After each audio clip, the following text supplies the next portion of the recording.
नमस्कार, मी शुभदा आणि शुभदाच रेसिपीमध्ये तुम्हा सगळ्यांचं भरभरून स्वागत करते.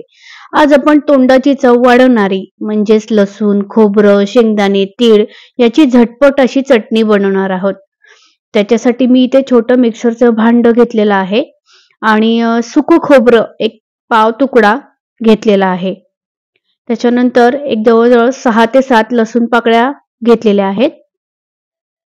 लसूण पाकळ्यानंतर एक जवळपास 1 चमचाभर लाल तिखट घेतलेला आहे. आता याच्यामध्ये भाजलेले शेंगदाणे मूठभर घेतलेले आहेत आणि इथे तीळ 1 चमचा घेतलेला आहे. तीळ न भाजताच घ्यायचे आणि चवीनुसार मीठ.